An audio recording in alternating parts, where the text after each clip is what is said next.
이 시간 우리에게 주신 하나님의 말씀 구약성경 창세기 41장 37절로 43절의 말씀을 제가 봉독해 드리겠습니다. 바로와 그의 모든 신하가 이 일을 좋게 여긴지라 바로가 그의 신하들에게 이르되 이와 같이 하나님의 영에 감동된 사람을 우리가 어찌 찾을 수 있으리요 하고 요셉에게 이르되 하나님이 이 모든 것을 내게 보이셨으니 너와 같이 명철하고 지혜 있는 자가 없도다. 너는 내 집을 다스리라. 내 백성이 다 내 명령에 복종하리니 내가 너보다 높은 것은 내 왕자뿐이니라.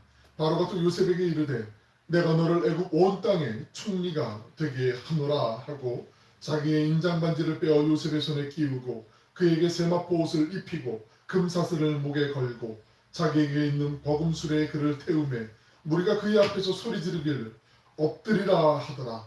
바로가 그에게 애굽 전국을 총리로 다스리게 하였더라. 아멘. 복된 주님의 날 주의 전에 오신 여러분 모두를 환영하고 축복합니다. 또 온라인으로 예배드린 모든 분에게도 주님의 은혜와 평강이 함께 하시길 축원합니다. 우리 한 주간 열심히들 살으셨고 또 11월 또 벌써 시간이 빨리 지나가는 게 막 느껴지시잖아요. 2023년도 2달밖에 안 남았어요. 근데 그 2달도 하나님 안에서 아주 알차게 꽉꽉 채우셔서 다른 사람들 4달, 5달만큼 이렇게 잘 전용하실 수 있을 것 같고요. 서로를 위해서 힘내시라고 우리 한번 격려의 축복을 한번 해볼까요? 애굽의 파라오는 자신의 꿈을 잘 해석하고 그 꿈이 어떤 의미를 지니는지를 잘 알려주고 그리고 앞으로 어떻게 준비를 해야 되는지까지 그 대안까지도 잘 제시했던 요셉의 이야기를 들으면서 무릎을 한번 탁 치고 모든 사람들이 오늘 말씀에 나오지만 정말 이구동성으로 이런 뜻이 있었구나. 이 꿈에 이런 뜻이 있었구나. 그러니까 우리 정말 날고 핀다는 기라석 같은 애굽의 점성술가나 모든 과학자들이 이걸 다 못 풀었지 하면서 아마 서로 막 수근수근하기도 하고 그냥 인정 어쩔 수 없어 인정 이거 요셉밖에 모르는 거였어 이렇게 아마 회제를 불렀을 것 같아요. 요셉의 탁월한 통찰력에 감동을 하게 되죠. 동시에 그런 통찰력을 주신 하나님께도 감탄을 하게 됩니다. 그래서 신하들에게 이렇게 말하죠. 우리 38절에 있는 말씀 같이 한번 읽어보실까요? 시작. 바로가 그의 신하에게 이르되 이와 같이 하나님의 영에 감동된 사람을 우리가 어찌 찾을 수 있으리요 하고 이어 바로는 요셉에게도 감탄하며 이렇게 말하는 39절 제가 읽어드릴게요. 요셉에게 이르되 하나님이 이 모든 것을 내게 보이셨으니 너와 같이 명철하고 지혜 있는 자가 없도다라고 얘기하죠. 바로는 요셉의 꿈 해석 능력과 그리고 미래에 대한 의견 제시 모두가 이게 하나님께로부터 왔다는 걸 간파했죠. 뭐 인정할 수밖에 없는 거잖아요. 40절 41절도 한번 같이 읽어보실까요? 시작. 너는 내 집을 다스리랴. 내 백성이 다 내 명령을 복종하리니 내가 너보다 높은 것은 내 왕자뿐이라. 바로가 또 요셉에게 이르되 내가 너를 애굽 온 땅의 총리가 되게 하노라 하고 요셉이 바로의 꿈을 해석하면서 그에게 제시한 것 명철하고 지혜로운 사람 한 사람을 택해서 세워서 우리 식으로 얘기하면 농림부 장관 한 명을 잘 세워서 이 사람으로 하여금 훈련 때는 이렇게 관리하고训련 때 대비해서 잘 준비하게 하십시오라고 이렇게 조언을 했잖아요. 그런데 그 정도가 아니라 바로는 그 지위를 그냥 부쩍 높이죠. 그래서 요셉을 너가 해. 그리고 너 농림부 장관 하지 말고 너 총리해. 이러면서 그냥 확 세워주는 거죠. 이게 말이 안 되는 도저히 말이 안 되는 거잖아요. 일단은 그 애굽 안에도 이집트 안에 당대 최고의 나라잖아요. 오늘날 얘기하면 뭐 미국이나 뭐 어떤 최고의 나라들이 있잖아요. 거기서도 정말 최고의 손가락을 꼽히는 우수한 인재들이 있을 거 아니에요. 그들끼리도 막 경쟁하고 서로 다투고 막 내가 저 자리에 가야 되는데 경쟁하면서 막 이렇게 시험도 치르고 할 거 아니에요. 그런 상황인데 어디서 듣도 보도 못한 친구가 왔는데 얘는 보니까 히브리인이네. 거기에다 얘는 노예였네. 그리고 얘는 죄수였대네. 그러니까 이거는 사람들이 비호감 갖기에 아주 충분한 모든 조건들을 다 가진 인물이었는데 이 사람은 그냥 탁 픽업하게 되는 거죠. 이게 하나님의 은혜가 아니고선 도저히 설명이 안 되는 거죠. 그 42절에 있는 말씀 보시면 자기의 인장반지를 빼어 요셉의 손에 끼우고 그에게 세마포 옷을 입히고 금사슬을 목에 걸고 이게 요셉이 17살 때 꾸었던 꿈이 이제 현실로 팍 다가오는 바로 그 순간이잖아요. 반지를 끼운 거는 이제 결정권이 다 이제 요셉에게 있다는 것이고 그의 신분을 상징하는 금사슬 금목걸이를 끼운 거죠. 그리고 요셉의 옷이 바뀔 때마다 신분이 바뀐다고 말씀드렸잖아요. 이제는 고운 세마포 옷을 이제 입게 돼. 이게 귀족들만 입는 그 옷을 이제 입게 되었다는 얘기겠죠. 바로가 요셉을 애굽의 총리로 임명할 수 있었던 것은 요셉의 능력이 하나님께로 온 것임을 간파했을 뿐만 아니라 또 요셉을 신뢰했어요. 요셉이 잠깐 동안 봤지만 이 친구는 정말 이 자리를 맡겨도 허투루 다른 짓 안 하겠구나, 다른 생각 안 하겠구나. 바로가 그 대제국의 지도자였으니까 아마 많은 사신들도 영접하고 다른 나라 지도자들도 많이 만났을 거 아니에요. 만나면 보통 사람들이 그렇잖아요. 나 기죽으면 안 돼, 절대로 쫄리면 안 돼, 막 이러면서 뭐 있지도 않은 허세도 막 부리고 막 그 거짓말 약간 비슷하게 이렇게 보태가지고 뻥도 좀 치고 이러지 않았을까요? 아유 저거 또 시작이구나, 또 저 레퍼토리, 저 나라의 저 왕은 맨날 저게 문제야 막 이러면서 사람들 다 볼 줄 알았을 거란 말이죠. 그리고 어떤 관료를 픽업해서 어떤 사람이 이제 등용해서 할 때 이 친구에게 장단점은 뭐가 있고 이 사람 인간성은 어떻고 이 사람 됨됨이는 이렇구나, 저 사람 참 믿을 만한 사람이구나, 이 사람은 조금 경계해야 되는구나, 어떻게 반역을 꾀야 할지도 모르겠구나, 여러 가지 사람들을 많이 마주하고 그 주변의 참모들이 역사적으로도 다 아마 바로에게 귀뜸을 해줬을 거예요. 이런 사람은 조심해야 됩니다. 많이 있잖아요. 우리나라 역사적으로 보면 그런 일들이. 근데 보니까 요셉은 아니에요. 얘는 꿈만 잘 해석해주고 제가 할 일 다 했으니까 이제 잘 준비하세요. 저는 가겠습니다. 마치 이 자세로 있었거든요. 그러니까 이 녀석 보게 여기까지 왔으면 뭐라도 하나 좀 요구해야 되거나 기대감이 있어야 되는데 그런 게 전혀 없네? 바보 아닌가? 아마 잠깐은 그런 생각했을지도 모르지만 저는 그게 정말 얘는 순수하게 하나님만 그냥 바라보는 하나님 바라기구나. 정말 그렇구나. 그걸 인정을 했던 거예요. 얘한테 맡기면 다 되겠구나. 그러면서 요셉을 총리로 이제 뽑게 되는 거죠. 이런 상황에서 바로가 이 애굽인들이 이집트인들이 그 히브리 사람들 별로 안 좋아했다라는 거 우리 몇 주 전에 살펴본 그 39장에 보면 그 보디발의 아내가 줄라이카가 이 요셉을 모함할 때 이 히브리 사람이 종들 앞에서도 그렇잖아요. 그 같이 이제 한 팀이 되기 위해서 자기가 지지를 받기 위해서 이 히브리 녀석이 나를 이렇게 겁탈하려고 했다 이러면서 모함을 하는데 사람들이 그만큼 히브리인들에 대한 편견이 있었다는 그 족속에 대한 편견이 있었다라는 거죠. 그러면 요셉을 이제 총리로 세우겠다고 얘기를 했는데 그 명을 거스를 수는 없잖아요. 근데 그런 상황에서 이집트에 있는 애굽 사람들이 요번에 총리가 대박 히브리인이라며 종이었다며 이러면은 차명도 의심도 깎일 뿐만 아니라 어떤 설득력도 없어지게 되거든요. 근데 바로가 지혜롭고 현명한 사람이었던 것 같아요. 그래서 그 모든 과정을 좀 잘 정리를 해줘요. 질서를 좀 잘 잡아줘요.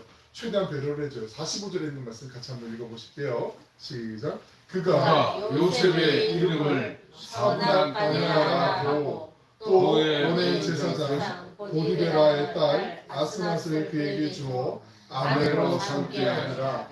요셉이 나가 애굽 온 땅을 순찰합니다. 순찰합니다. 요셉이 나가 애굽 온 땅을 순찰하니 이건 46절에 반복되는 말씀인데 요셉의 이름을 사브랏 바네아라 하고 사브랏 바네아라는 이름의 의미는요 세상의 구주예요. 세상의 구주. 세상의 구주. 이게 별로 이렇게 와닿지 않으세요? 이 메시아라는 얘기 이렇게 우리가 구주라는 얘기. 그러니까 바로는 사람들도 그렇고 바로 자신도 그 자칭 타칭 나는 신의 아들, 신과 동격인 사람이라 태양신과 동격이라고 여겼던 사람인데 이 사람 요셉이 사브랏 바네아 그 요셉의 이름을 사브랏 바네아라고 얘기하면서 세상의 구주 이름을 아예 바꿔줘요. 그러니까 이 사람은 하나님이 함께 하셔서 하나님의 능력이 이 신적인 능력이 요셉 안에 있다라는 걸 공포를 해주는 거예요. 사람들도 인정하게 해주는 거예요. 이렇게 대단한 거죠. 그리고 그 온이라는 지역이 나오거든요. 온의 제사장. 온이라는 지역은 애굽이 태양신을 숭배하는데 그 태양신 숭배가 가장 강했던 지역이에요. 그러니까 우리 식으로 얘기하면 마치 종교의 중심 도시, 사우디아라비아의 메카 같은 그런 곳이라고 보시면 돼요. 이집트에. 그 온의 제사장이었으니까 상당히 막강한 부와 권력이 있었던 사람은 틀림이 없어요. 왜냐하면 이때 당시 고대 사회는 그 정치와 이 신정 정치잖아요. 그러니까 그 제사를 지내는 그 제사장들과 그 왕족과 거의 동급이었단 말이죠. 영향력이 막강했단 말이죠. 그러니까 온 지역의 제사장이었던 그 보디베라의 딸 아스낫을 주었다는 건 정략적으로 이 사람의 지위가 자연스럽게 신분이 상승하는 귀족으로 올라가는 그 신분의 다리를 중매를 놨는데 이렇게 일부러 놓은 거예요. 그 집에 누구 몇 명 아마 추려보지 않았겠어요. 주변에 둘러보고 거기 정도면 이 국무총리를 하기에 좀 그래도 어느 정도 급이 맞겠구나. 좀 사람들이 볼 때, 백성들이 볼 때도 어떻게 저는 히브리인을 이렇게 얘기 안 하고 그래 올해 딸이 시집을 갔어? 그 국무총리야? 이렇게 얘기할 수 있게 그런 교두보를 준 거죠. 참 어찌 보면은 요셉은 그런데도 온의 제사장 보디베라의 딸 어찌 하나님을 믿는 사람을 가정으로서 어떻게 그럴 수가 있나? 그래 난안 한다고 견디고 막 버티고 도망가야 되지 않는가 이렇게 봤을 수도 있지만 이것도 하나님의 섭리예요. 이 속에서 요셉이 어떻게 시켰는지 우리 마지막에 그 내용을 또 볼 수가 있는데 익명의 노예였고 무고한 죄수에 불과했던 요셉이 사회적으로는 애굽 최고의 상류층 귀족으로서 그리고 정치적으로는 바로 다음 가는 애굽의 두 번째 실권자로서 우뚝 서게 된 거죠. 어느 뭐 가족이나 지인 찬스를 쓴 것도 아니에요. 권세 있는 사람의 뒷배를 이용한 것도 아니고 하나님이 주신 지혜로 스스로 성공한 거죠. 요셉의 신분이 순식간에 바뀌게 되었습니다. 바로는 요셉을 총리로 임명하면서 이렇게 선언하죠. 44절 보시면 바로가 요셉에게 이르되 나는 바로라 애굽 온 땅에서 내 허락이 없이 수족을 놀릴 자가 없으리라 하고 이게 되게 무서운 말이잖아요. 수족을 놀릴 자가 없다. 요셉의 허락이 없으면 다 안 되는 거예요. 그냥 요셉 저 사람이 모든 걸 다 준 거란 말이죠. 엄청난 권력이죠. 지난 13년 동안 고난의 시간과 비교할 때 요셉이 감옥에서 갑자기 불려 나와서 바로가 꿈을 꿨는데 해석할 사람이 너밖에 없대 빨리 와봐 그러고서 이제 불려왔잖아요. 수염 면도 다 하고 수염 깎고 그래서 옷도 이제 갈아입고 그러고 와가지고 이런 얘기를 꿈에 해먹여주고 이런 얘기를 벌였을 때 이게 길어야 몇 시간 아니겠어요? 아무리 길어봤자 이런 시간에 지난 13년 전에 있었던 모든 고통들이 한 번에 순식간에 바뀌었다는 거죠. 하나님께서는 당신께서 원하시기만 하면 모든 걸 순간에 그냥 다 바꾸실 수가 있죠. 하나님의 은혜만 있으면 우리의 환경도 우리의 운명도 순식간에 바뀌게 될 줄로 믿습니다. 다만 그렇게 되려면요 조건이 하나 있어요. 우리가 삶의 폭풍 같은 그런 환경에서도 하나님의 선하심, 하나님을 철저하게 끝까지 믿는 것 이게 제일 중요해요. 하나님은 언제나 선하시다. 하나님은 선으로 나를 인도하실 것이다라는 그 믿음을 지켜가는 게 중요하죠. 만약에 요셉이 애굽으로 끌려온 다음에 그렇지 뭐 내 인생 끝났지 뭐 이렇게 체념하고 있었다면 포기했다면 그의 꿈은 절대 이루어지지 않았을 거예요. 요셉이 이 역경의 세월 속에서도 마음의 순결함과 우직한 믿음을 지키면서 열심히 살았기 때문에 이런 결과를 얻게 된 거죠. 함께 본문 46절에 있는 말씀 같이 읽어보겠습니다. 시작. 요셉이 애굽 왕 바로 앞에 설 때에 30세라. 그가 바로 앞에 떠나 애굽에 온 땅을 순찰하니. 네. 후렴구는 반복이 되지만 요셉이 애굽의 통치자가 되었을 때 나이가 30세라고 얘기하고 있어요. 성경에서 이 30살이라는 이 나이는 하나님의 일을 감당하기에 딱 적당한 시작할 수 있는 그 시기를 상징하기도 해요. 다윗 왕이 잘 아시는 것처럼 사무엘에게 기름 부음을 받을 때가 어린아이였었거든요. 어린이 때 이제 기름 부음을 받게 되는데 다윗 왕은 훗날 시간이 지나서 30이 되어야 왕위에 오를 수가 있었거든요. 사무엘하 5장 4절에 있는 말씀 읽어드릴게요. 다윗이 나이가 30세에 왕위에 올라 40년 동안 다스렸으되 라고 말씀하고요. 또한 우리 하나님의 일을 전적으로 만든 레위인들 있잖아요. 레위인들도 어렸을 때부터 훈련을 다 받아요. 성경 암송하고 제사를 드릴 때 일을 어떻게 도와야 되고 어떻게 해야 되는지 다 알고 있어요. 그냥 눈을 감고서도 다 할 수 있는데 그런데 레위인으로서 제사장으로서 일을 감당할 땐 30살이 되어야만 그 일을 감당할 수가 있었어요. 민수기 4장 46절 47절을 읽어드릴게요. 모세와 아론과 이스라엘 지휘관들이 레위인을 그 종족과 조상의 가문에 따라 다 계수하니 47절 30세부터 50세까지 회막봉사와 매는 일에 참여하여 30세부터 하나님의 일을 감당했던 거죠. 요셉은 갑작스럽게 신분이 바뀌었지만 요셉이 보여준 모습 한마디로 우리 요즘 많이 젊은 친구들 표현하는 표현대로 요셉이 요셉했네. 요셉은 역시 요셉이구나. 그런 거예요. 그냥 한치의 흐트러짐 없는 그 모범적인 모습 그 자체죠. 요셉이 권력을 잡았다고 해서 그동안 내 마음 상하게 했던 이 원수들 내가 이 복수의 칼날을 휘두르리라 만약에 이런 마음을 품었다면 보통 그렇잖아요. 세상에서 권력 잡으면 자기를 힘들게 하거나 자기를 어렵게 했던 사람들 반대하고 공공에 처했던 사람들 일일이 찾아내서 하나하나 복수하는 경우 우리 종종 쉽지 않게 많이 보잖아요. 특히 지도자라고 하는 사람들이 그런 일을 자행하는 거 많이 보잖아요. 만약에 요셉이 자신 내면에 치유되지 않은 상처를 보라보면서 복수심을 불타 있었다면 총리가 되면 얼마든지 그럴 수 있었잖아요. 요셉의 동의가 없이는 수족을 놀릴 자가 없다라고 말했잖아요. 모든 애국에 있는 사람들이 요셉 수하에 있는 거잖아요. 예를 들어서 보디발 나 잘해줬지만 너무 서운했어. 그때 나 감옥에 가뒀어. 너 미워. 그러면서 아니면 보디발의 아내라든지 아니면 이 바로의 술 맡은 관원자의 꿈을 해몽해주고 나가면 자기를 기억해주겠다고 하는데 2년이나 기다리게 했고 인간적인 마음에 서운한 마음에 앞서서 만약에 그 사람들에게 복수하려고 했으면 얼마든지 할 수 있었을 텐데 요셉이 절대 그렇지 않았다라는 거죠. 그런 식으로 대하지 않았다라는 거죠. 오히려 반대의 모습을 취했다라는 거죠.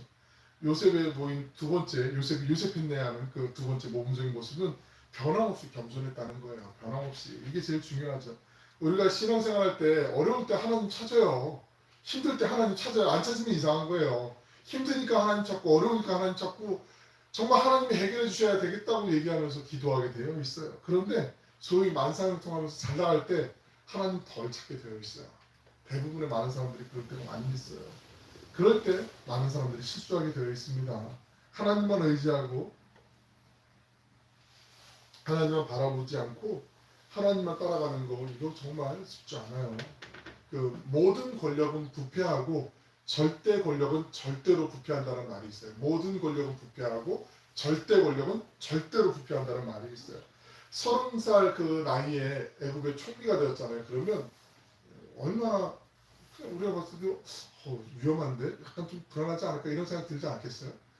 군대에서 다 그렇지는 않지만 지휘관들이 볼 때 지금 제가 이제 예전에 군인교회 있을 때 병사들 이제 상담을 하면서 군인교회 다닐 때 한 6년 반 동안 있을 때 이제 보통 이제 그 대대장이나 아니면 연대장님하고 이제 가끔 차 마시면서 이제 한 달에 한 번 정도 이 병사들에 대한 이야기도 하면서 이제 나눌 때 공통적으로 들리는 얘기가 있어요. 그러니까 그 지휘관들 초급 장교들이 운관하고 난 다음에 조금 이 친구도 좀 힘 뺐으면 좋겠다, 좀 그랬으면 좋겠다라고 생각할 때가 대부분 그 중대장을 맡을 때, 계급으로 한 중위 정도 될 때, 이때 20대 뭐 중후반쯤 돼가지고 막 밑에 수하에 수십 명의 자기 병사들도 있고 말하는 대로 막 애들이 다 따라주고 막 이러니까 애들이 어깨에 힘이 너무 많이 들어가가지고 약간 거만해지기도 하고 교만해지기도 하고 막 이렇다가 이제 대위쯤 되고 이러면서 조금씩 이제 겸손도 찾아가고 이런다고 하는데 요셉의 나이가 30살에 국무총리가 됐으니까 위태해 보일 수도 있고 좀 거만하게 아니면 함부로 막 냉정하게 막 이럴 수도 있는 위험한 요소들이 사람들이 볼 때는 있을 수도 있단 말이죠. 그런데 요셉 절대로 그렇지 않았어요. 그 유대인의 경전에서 소위 미드라시에 보면 그 요셉은 바로에게 어떻게 그 총리가 되고 난 다음에 선물을 받았냐면 종을 100명을 받았대요. 종 100명. 자기 집에 종이 이제 100명 있었고요. 사람들이 수백 명이 달려들어서 3년 동안 지어야 되는 집을 하사를 받았대요. 그러니까 의리의리한 군부를 받았겠죠. 국무총리였으니까 거기에 100명의 종들이 있었으니까 그 정도만 되면 여기 화려한 집 하면서 폼 내면서 이렇게 막 살 수도 있었을 텐데 절대로 그렇지 않았어요. 45절, 46절 하반절에 있는 말씀이 아까 말씀드린 것처럼 요셉이 계속해서 그냥 가만히 있는 게 아니에요. 46절 다시 보시면 그가 바로 앞을 떠나 애굽 온 땅을 순창하니 이 얘기는 무슨 얘기냐면 그냥 고위관료라고 해서 탁상에 그냥 앉아갖고 뭐 지금 아들 사람들이 보고서 내는 거 그 보고만 보고 그 지역은 이렇구나 저렇구나 본 게 아니라 정말 발바닥에 땀이 날 정도로 온 나라를 다니면서 이건 여기는 이렇게 준비했으면 좋겠고 이건 이렇게 준비했으면 좋겠고 하나님이 7년 동안 대풍년을 허락해 주시고 7년 동안 대기근 흉년을 주신다라는 걸 알고 있었기 때문에 빨리 준비해야 돼서 그때 동안 열심히 다니면서 여기 창고는 이렇게 짓고 계속 현장에서 지시를 했다는 얘기예요. 그러니까 뭐 교만을 떨거나 뭐 거드름을 피거나 이럴 겨를이 없었다라는 거죠. 요셉은 정말 최선을 다해서 하나님의 사람처럼 이렇게 살려고 몸부림쳤던 사람이죠. 성공과 사명을 분별할 줄 알았어요. 꿈을 성취하기 위해서 뭐 노력한 것보다 성취한 다음에 더 많이 노력을 기울이게 돼요. 그래서 7년의 대풍년 동안에 흥청망청 거리지 않고 오히려 잘 준비하고 소득의 5분의 1씩을 세금으로 걷는데 너무나 이전엔 셀 수 없을 만큼 풍년이 되니까 5분의 1씩 세금을 걷어도 야 이것도 갖고 와라 그래 이것도 갖고 와라 사람들이 그렇게 얘기할 정도로 너무 많이 쏟아지니까 우리 집에 둘 데 없으니까 갖고 가라 그래 막 이럴 정도로 그런 상황이었단 말이죠. 그리고 요셉의 현명한 통치력은 대기근이 들었을 때 흉년 때 더욱 잘 드러나게 되죠. 백성들에게 정당한 값을 받고 식량을 내주게 돼요. 우리 56절에 있는 말씀 읽어보겠습니다. 시작. 온 지면에 기근이 있음에 요셉이 모든 창고를 열고 애국 백성에게 할세 애굽 땅에 기근이 심하여. 이렇게 생각할 수 있는 사람들도 있을 거야. 아마 7년 동안 그 풍년이 생겨서 5분의 1씩 그 세금을 걷었으면 그거 갖고 그냥 나눠주면 되지. 뭘 또 돈을 받고 팔아 냉정하게 깍쟁이 같이 돈독이 오른 거 아니야? 이렇게 볼 수도 있는데 그게 아니었어요. 하나님이 주신 지혜였기 때문에 이렇게 이루어가는 거였고요. 중요한 것이 있어요. 사람들이 처음에 7년 동안 버티기 위해서 처음에는 우리 모아두고 있으니까 괜찮아 하면서 몇 달 동안 1년, 2년을 버틸 수 있었을지 모르지만 그 다음을 요셉이 생각했던 거예요. 그래서 철저할 정도로 다음 시간에 좀 보겠지만 제약을 줬어요. 근데 그 제약이 무엇이냐면 이 사람이 고위관료이건 아주 정말 밑바닥에 자기가 보디발 집에서 있었던 그런 종이 신분처럼 그렇게 살았던 사람이건 곡식이 필요한 사람에게 똑같이 1인당 얼마만큼 양만큼 똑같은 값을 받고 그렇게 팔았어요. 누구에게는 값을 더 받거나 누구에게 더 많이 주거나 이렇게 하지 않고 다 균등하게 했어요. 그러니까 이때 부정부패가 얼마나 심했겠어요. 야, 내가 누군지 알아? 빨리 내놔. 뭐 이렇게 얘기할 수도 있고 중간에 그 중간 관리들도 많이 이런 일들도 있었단 말이죠. 철저할 정도로 요셉이 일벌백계 차원에서 그런 딴짓을 못하게 만들어놨어요. 그러니까 모든 사람들에게 어려울 때 그 궁핍함을 해결할 수 있는 곡식이 돌아갈 수 있도록 그렇게 만들어 놓았다라는 거죠. 극심한 흉년, 이 기근이 들면 인간의 마음이 각박해지는 거 알잖아요.